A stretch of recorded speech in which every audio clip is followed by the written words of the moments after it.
let's continue talking to people. Look for Ayama and see what she's doing. You find Ayama investigating. I have such problem with names. I don't know why. Investigating the living quarters of the ship, which consists of long halls lined on either side by bunk rooms. Many of the doors are already opened, suggesting that Ayama has already been through many of them. She comes out of one of the bunk rooms after looking through it and notices you. "Captain Schatz, what brings you here?" she asks. "I'm wondering if you found anything interesting yet," you respond. "Oh no, nothing much," she says, sounding somewhat disappointed. "All I've found so far have been largely empty rooms. I would have thought that they would have kept personal items in their bunks, but it looks like they haven't. Or perhaps they were moved for some reason." Ayama moves to the next door in the hallway. Instead of another bunk room, though, the door opens to a larger room. Judging by the proximity to the bunk rooms, you'd assume this to have been a lounge area or cafeteria of sorts, but its contents suggest otherwise. The walls are covered with Sharangi writing and paintings, and the floor is scattered with various strange-looking objects. "Is this?" Ayama says, trailing off as she approaches one of the writings on the wall. "What is it?" Ayama runs her hand against the writing and begins speaking. The sounds match the guttural tongue with which she first greeted you. She pauses after each sound, as if reading single words or characters. "This is the Sharangi alphabet," she says with awe in her voice. Her attention then shifts to writing elsewhere. She reads it, then translates it for you. It says, "Rekla, have mercy on us." Next to the writing is a Sharangi handprint on the wall, one of the many scattered throughout the large room. Ayama pressed her hand into it, nearly covering it. This is a young hand. Who is Rekla, or why is this all here? Let's ask this one. This ship has to have traveled between the stars for many of your years in order to reach the system without a hyperdrive. The engines are so powerful, so perhaps took them 120 years to arrive here. Many of the Sharangi would have survived the trip, but would be very old when they arrived. This would have made it difficult for them to colonize the planet. So they would needed to reproduce on the way here. Yes, at least one, maybe 2 generations of Sharangi could have been born in that time. Ayama stands up and looks towards the wall. And these wall writings were used to teach them. These handprints are theirs. There are hundreds of them. And some of these words are their final prayers. Ayama seems to go into a trance as she walks around the room, glancing at the many writings on the wall. As Ayama wanders the room, you begin looking at the objects on the ground. One of them catches your eye. A book of massive proportions, slightly over twice the length and width of your average human book. Although, you imagine it would be perfectly sized for a young Sharangi. You try to open the book, but find that the covers are locked together, and the lock won't budge. "Ayama, check this out," you say, snapping her out of her trance. "Oh, a book," she asks. She picks up the book and tries to open it herself, without hesitation. She reaches over to the lock and pulls it right off before swinging open the massive cover. "How did you unlock that?" "It was locked?" Ayama asks with a puzzled look at her face before immediately turning her attention back to the book. She skims the pages. This is a diary. It seems to be written by an adolescent Sharangi who was born on the ship. They talk about how they've never seen a planet or a star up close before, but the adults on board tell them stories of a promised land that they are traveling to. It seems that they were close when this was written, perhaps only a few weeks away from the system. She flips through the pages, getting further into the diary. When they arrived at the system, they stayed in orbit around the planet. The author doesn't know everything that was going on, but there appeared to have been arguments over whether to land. Interesting. She then flips more pages. Some of the Sharangi left to go to the planet, while others stayed behind. It doesn't sound like the split was amiable. She continues to flip through the pages as they eventually turn blank. She then goes back and stops on the last written page. Part of the remaining crew locked themselves in the hydroponic farm wing of the ship, leaving the rest of the crew with limited amounts of food. "I'm scared, and I don't know what to do." Ayama stops reading and closes the book, looking teary-eyed. That was the last line. Ayama wipes a tear from her face. A sad story, but there are plenty of sad stories in this place. No use in lingering on this one. Ayama puts the book under her arm and walks into the hallway, going back to checking the living quarters. How about that? Let's continue. As you are looking for Raki, whatever, you hear a low hum begin emanating through the ship, followed by a dim glow of emergency lights being replaced by the bright main lights. You eventually find that person with her crew walking walking through the halls of the underbelly of the ship. "Greetings, Captain," she says. "Is there something you need? Have you found anything interesting down there?" you ask. "Nothing out of the ordinary," she responds. "We were just finishing getting the power back online. We had to swap out some parts that look like they broke of old age. Seems like the power generation was active until the end. It turns out that the power generation and the engines are all one unit. So I guess that's how they were able to make such powerful engines. We're heading to see the life support systems now to make sure they're online so you can safely disconnect your ship." You follow her to the life support systems of the ship, a massive unit designed to scrub carbon dioxide out of the ship's atmosphere, keep the oxygen levels balanced, and warn any potential leaks in the ship. Rakia finds the main control panel and begins tapping away at it. "Need to make sure this doesn't kill us when we turn it on." After a short while of working on the panel, she simply flips a switch, turning it on. "Huh," she says, "that was a bit too easy." "What do you mean?" you ask. "Well, we needed to fix the power generation because how it broke from use. But the life support systems are working just fine." "Huh. Do you think the power generation failed before the life support systems did? Or maybe someone turned off the life support systems?" Let's do the better one. "That could be the case. The life support systems are usually the first set of components that need to be repaired or replaced on any ship as it ages. So maybe someone turned them off before the power generation failed." Raki looks like her eyes are suddenly drawn to something across the room. You follow her gaze and spot an open doorway, different than the one you entered from. The doorway leads to a sealed airlock. Reki accesses a panel next to the airlock to see that the other side is pressurized and opens it. On the other side of the airlock, you find a large room with what looks like a runway going down the middle, leading to a shielded opening to the void of space. On either side of the room are 3 hangar bays. You spot that each of these hangars has a ship within it except for one. "Fighters," Reki says as she approaches one of them and begins examining it. "These look like interesting pieces of technology. I wonder how the Sharangi were able to even fit in one." She runs her hand along the hull of the fighter and sees some Sharangi writing on it. "Onyx Chariot. That's its name." "You can read that?" "It looks like it." Reki hops onto the top of the fighter, looking for a way in. She finds a hatch and opens it, looking shocked at what she sees. "Wait, I think these fighters are autonomous. I'm not seeing any signs of a life support system, or even a way a Sharangi could pilot this. There's barely even enough room for a younger Sharangi to fit in here. If the Sharangi couldn't have piloted these, then why is there one missing?" Rakia closes the hatches and hops down from the fighter. "We still need to get the other systems working before the ship is fully functional, so we can take a look at those fighters later. And maybe we'll find the missing fighter on the planet." Well, let's see what the last one is doing. You find Desio in the cockpit of the ship, overseeing a crew attempting to take control of the ship's computer systems. Makeshift scaffolding has been put into place just so that the crew can reach the controls. "Hello there, Captain." Desio greets you as you walk in through the massive doorway. "Is there anything I can do to help you with?" "I'm curious as to what you found," you respond. "Not much yet. We've only just finished putting up these structures so that we can properly access the ship's controls. Now we're looking over them to find a main access point of sorts. From there, we can take control of the ship." "Desio, you might want to see this," one of the crew members shouts. You follow Desio over to the crew member, who has found a compartment under one of the consoles. Inside, a mess of Sharangi components lays a black box that looks exactly like the one you brought here, and in pristine condition compared to it as well. Desio excitedly removes the black box from the compartment, detaching it from the ship's electronics, and attaching it to a computer of her own. There's no telling what information we'll be able to find with this. Having the ship's black box will tell us everything about it, from its journey to Zubin all the way to when the ship lost power. Do you think we could find another ship to explore? Is it really a good idea just to plug it in like that? Now we'll do the better one. I don't believe that this box would have any information that would lead us to another ship. But there's only one way to find out, Desio says as she begins decrypting the black box. As Desio begins extracting information from the box, you begin hearing a strange noise akin to a tea kettle. The noise begins to increase in volume, and you pinpoint it that it's coming from the box itself, which is now emitting strange white particles and a wave of heat. Others have seemed to notice this as well, and have already moved behind cover. Odd.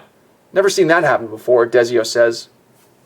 Before you can move, somebody pulls you and Desio away from the box. The box suddenly gives off a loud popping noise, and parts fly everywhere in an explosion. Is anyone hurt? Your questions is met with a chorus of "No, I'm fine, all good over here," and various other affirmations of safety from the crew.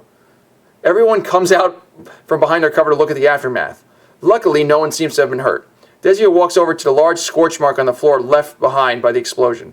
"I have no idea what could have caused such an explosion to occur," she exclaims. "How's your computer doing?"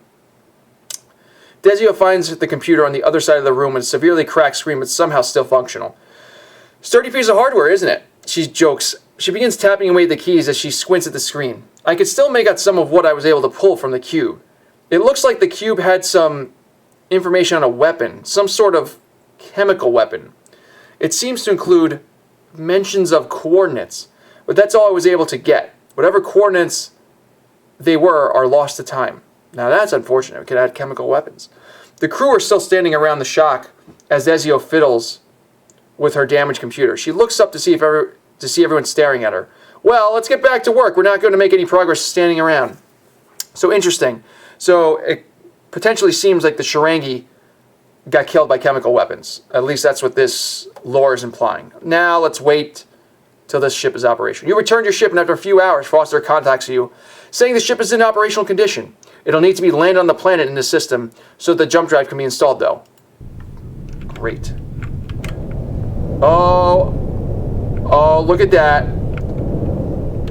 Look at that humongous ship landing on Valley of the Damned. As you enter the atmosphere of the alien world, you begin running scans of the air quality to determine if it's safe to breathe. You quickly learn why it is that the Sharangi perished in space.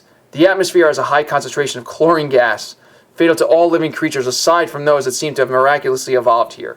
The environmental suits brought along just in case turn out to be very useful here. The atmosphere would be unhealthy to breathe for long periods of time and very uncomfortable in the short term if you didn't bring them. You spend some time searching for a suitable landing spot, one that is high enough to escape the highest concentrations of chlorine gas in the atmosphere, but flat enough to land on. Your scanners eventually spot a flat mesa above the ground. It turns out the Sharangi found this exact same spot. As you come in for a landing, it becomes apparent that there are ruins of a large settlement on the mesa. Among the ruins, you spot what looks like a small ship covered in foliage. "That must be the missing fighter," Reki says. "Well, this is quite the turn of events," Foster says as he looks at the ruins. "You didn't expect to find anything here. Do you think we'll find anyone left alive? Nah. After thousands of years? I'm not holding my breath," he responds. You land your ship next to the Emerald Sword, and the crew gets to work transporting heavy equipment from your ship to the Emerald Sword to finish getting it functional and install the jump drive. Foster and Ayama get into their environmental suits. "Want to join us in investigating the ruins, Aaron?" Foster asks. "Reki and Dezio will be staying here to finish work on the ship." "Yes, I'm in." Here comes the book reading. You head into the settlement with Foster and Ayama. Not much remains of the ruins, but there is still more than what one would expect to find after such a long time. The buildings were all connected to each other to avoid the exterior atmosphere. They were made of glass, scrap, and a kind of yellowish white plastic, the same plastic that the carapaces of the animals here are made of. It is very fortunate that the young life in this planet seems to still be unable to decompose those materials, leaving the ruins only at the mercy of the weather and the geological processes. They appear to have melted into shape and built walls over time, giving the buildings a rounded, anachronistic look. Man. Like mud huts made of modern materials. All around the inside there are remains of curtains and rags hanging from the ceiling to the ground. Closer inspection reveals the rags have traces of exotic chemicals, likely made to react with the chlorine in the air to keep the atmosphere inside breathable. The smaller rooms you come across appear to be just family homes, with a simplistic, single-room interior, while the larger ones had other purposes, like what appears to have been a classroom, an animal carapace storage room holding the exoskeletons of many different species, a communal kitchen with remains of a solar oven, and most strikingly, a hatchery with relatively small beds, nests, and makeshift toys strewn about.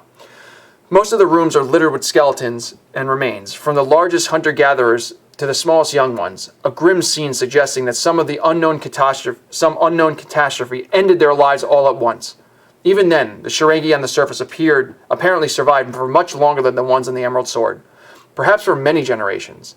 Had the ship landed, they might have survived to this day. Foster documents and takes pictures of everything that he sees. Although you expect him to be excited to see all this, like he was when he investigated the Ferengi ruins on Zug, his mood is extremely somber. While in one of the rooms, Ayama spots a young Ferengi skeleton laying on the ground that looks like they were reaching out for something when they died. Ayama kneels down next to the skeleton and reaches out to touch its hand. "Don't," Foster says from across the room, stopping Ayama from moving. "We need to leave this place undisturbed. We've done enough already by taking the ship." Ayama gets up without speaking, but gives a look of understanding to Foster. After spending enough time among the ruins, you return to the ship with Foster and Ayama. The final repairs on the Emerald Sword take up nearly an entire day, with the crew working in shifts to get the job done. Once the ship is patched up and all the systems are functional, the jump drive is installed. While the Emerald Sword was being worked on, Reiki was to be able to get a group to retrieve the final fighter and return it to the ship. All that is left to do now is to get the ship in orbit and return to Zug. Interesting. Toxic chlorine. Oh, look at this. Look at this. Look at this. Look at this in the background. Add it to the fleet. Look at the ships. Look at the ships. I want you to see what we have here. We have a giant ship right there. It's called the Emerald Sword. And we did it. We did it. Finally got the Emerald Sword. And all we have to do is just go and check it out now. So if we make our way back to Zug, we've got the ship. Man, it took a long time to get this ship.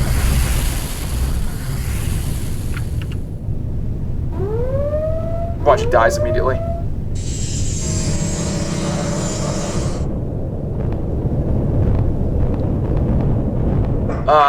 Get away from me.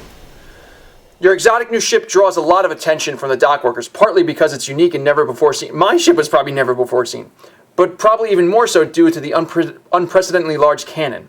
Albert and the high archaeologists spend most of the day examining the ship in more detail and recovering the corpses, now that it's in proper spaceport and they can access more complex equipment. Everything is completed in one particularly busy afternoon, and as night falls, the immense scale of the ship's interior allows more floors to be installed, giving you even more living space. You go back to the same park as before with Albert and the three high in partial disguise, ice creams in hand, and pause to commemorate the new acquisition. "That is one impressive ship you mentioned." "True," Desio says. "I've never seen a cannon that big before." That's what she says? Oh, whoever wrote that line, man, good for you. I wonder what it works. I wonder how it works. Reiki, who is more knowledgeable in this area, responds, "It's a fusion-pumped gamma-ray laser, or a grazer for short. The device is simple in concept, but the cost involved and the proportion of everything makes it impractical to develop. Not to mention that to use it would probably be considered a war crime in many civilizations, thus making R&D not worth it. It's essentially using a nuclear flash to power a laser beam that penetrates and melts everything. Fascinating, but I'm hoping you only use it for peacekeeping purposes." Oh, for sure. Ayama adds, "I've been calling it the Dragon Flame Cannon. I think it's appropriate, even though it's technically not a flame in the chemical sense. The dragons of human legends could breathe fire, although it's unlikely that the Ferengi could actually do that. This cannon more than makes up for it. Do you think I can get in trouble by using it? It's not going to blow up my own ship, is it?" Nah, I'll do that one. I don't think you will. As long as you don't fire it into a planet. It doesn't cause unnecessary suffering like nerve gas. And it isn't as indiscriminate as a nuclear bomb. This is a focus beam. It's going to poke holes straight through any ship subject to its wrath. Then what's the catch, you ask? It eats a lot of power, and I mean a lot. It does that with every shot. No single reactor will be capable of making it shoot as fast as it possibly could. Expect to invest in a lot of batteries and reactors if you want to re-outfit that warship and still use the cannon. Desio adds, "Also, don't go thinking you're invincible now. The shield matrix in that ship is incredibly primitive, almost non-existent. The hull is strong, but don't rely on it too much. Human technology could probably do better if they tried. No offense." "So what are you going to do now?" you ask them. Ayama responds, "We'll continue working with Albert. These two nerds like technology and ships, but I'm far more interested in the treasure trove of cultural artifacts the buried city holds. Not to mention, the humans here are very interesting. You all finish your ice creams and continue chatting for a while longer before you say goodbye and return to your ship. By tomorrow, it will be in full working condition, ready to take to the endless void." See, it would be nice if they said endless sky. Okay, let's check out. Okay, here's the Emerald Sword. Here we go. So what do we got here? We've got model Emerald Sword, category Super Heavy, 87 million. Okay. Shields, pitiful. 9,500 shields. Hull, 45,000. Compared to my ship, 32,000 shields. It's got good hull, but compared to this one, the Hurricane trounces it. So it's not bad in hull. And if I put I'm not sure. Required crew and bunks, 302. It takes a lot to actually make the ship go. It has a lot of fuel capacity. If it looks like it's fast, I'm not sure. Let's see here. What's this one? It's faster than that. I kind of want to keep it around for a little bit just to see how it So it has a lot of outfit space. 8 turret mounts, 6 fighter bays. Net change?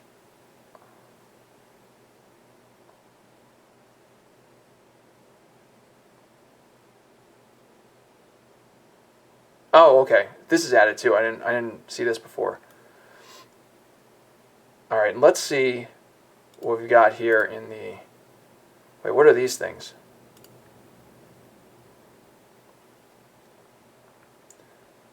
Stormheart, Onyx Chariot. Okay, so these are Black Diamond fighters.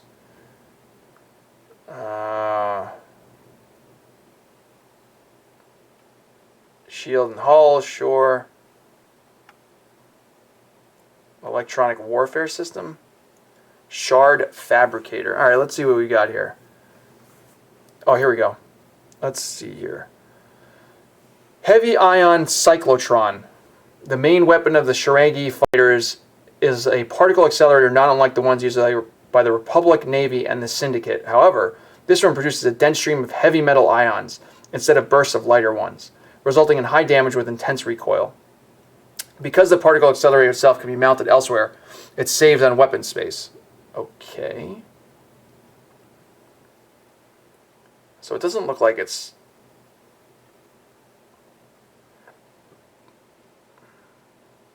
So this is the fighter that I'm looking at. And then we'll look at the other one. Electronic warfare system. Okay, jamming. Okay, scan interference, tactical scan power. Oh, that's interesting. Radar jamming. And scan power. Oh, that's kind of interesting. Small hybrid cooling. So it has cooling. This is for when your ship.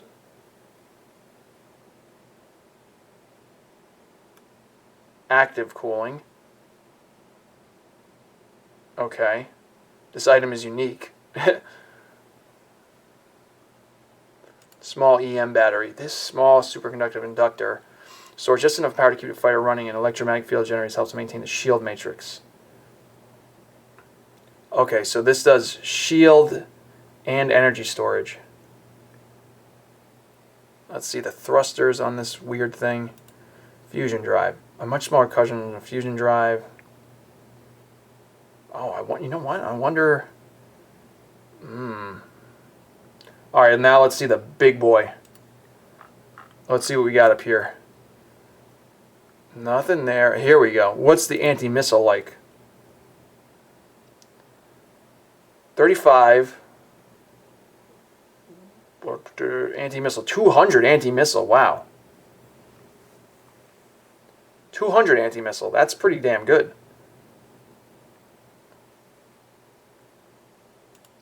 Particle waveform turret.